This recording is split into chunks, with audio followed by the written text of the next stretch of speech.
ఈరోజు మనం వీడియోలో ఎంతో టేస్టీగా ఉండే వెజ్ శాండ్విచ్ తయారు చేసుకునే విధానము చూసేద్దాము.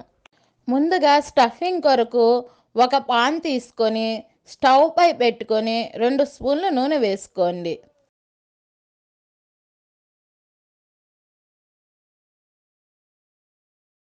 ఆయిల్ హీట్ అయ్యాక 1/2 స్పూన్ జీలకర్ర వేసుకొని కొంచెం వేగనివ్వండి.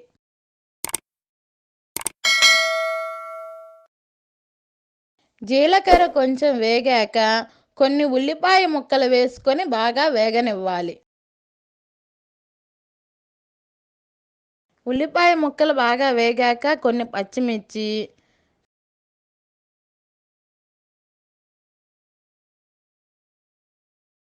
అలాగే కొన్ని క్యాప్సికం కూడా వేసుకోవాలి.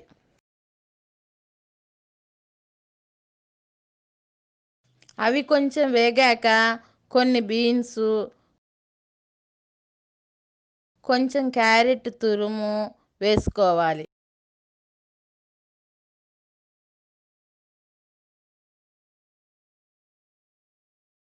అలాగే కొన్ని స్వీట్ కార్న్ కూడా వేసుకోవాలి.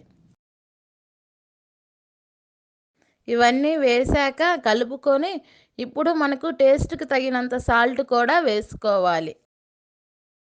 ఇప్పుడు మీడియం ఫ్లేమ్పై కొంచెం సేపు మూత పెట్టి మగ్గనివ్వాలి. 5 మినిట్స్ తర్వాత చూద్దాము. కూర బాగా మగ్గింది.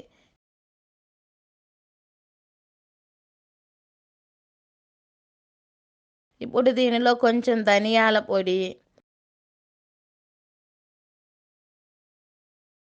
1/2 స్పూన్ కారం వేసి ఒకసారి బాగా కలుపుకోవాలి.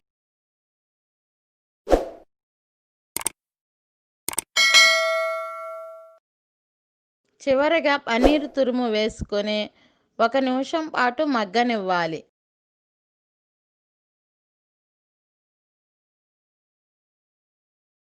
ఇప్పుడు మనకు స్టఫింగ్ రెడీ అయ్యింది. స్టవ్ ఆఫ్ చేసి దీనిని పక్కన పెట్టుకుందాము. ఇప్పుడు ఒక బౌల్ తీసుకొని దానిలో కొంచెం టమోటో కెచప్,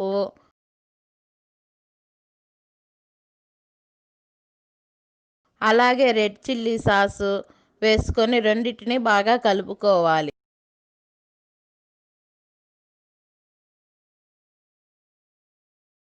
ఇప్పుడు మనం బ్రెడ్ స్లైస్ తీసుకొని మనం మిక్స్ చేసి పెట్టుకున్న సాస్ని అప్లై చేయాలి.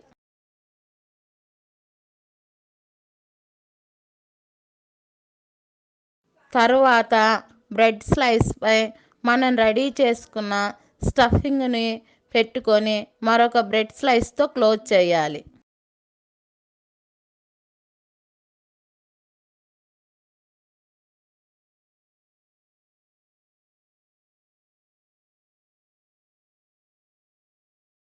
క్లోజ్ చేసిన బ్రెడ్ స్లైస్పై బటర్ అప్లై చేసుకోండి.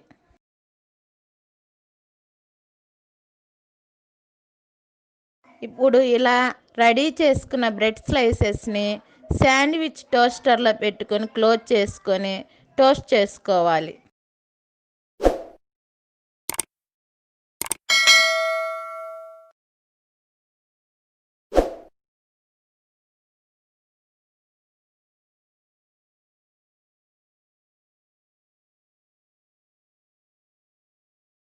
ఇప్పుడు దీనిని ఓపెన్ చేసి చూద్దాము.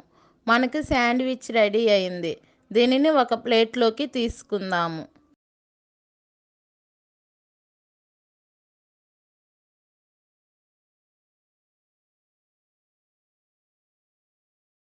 మనకి ఎంతో టేస్టీగా ఉన్న శాండ్విచ్ రెడీ అయింది.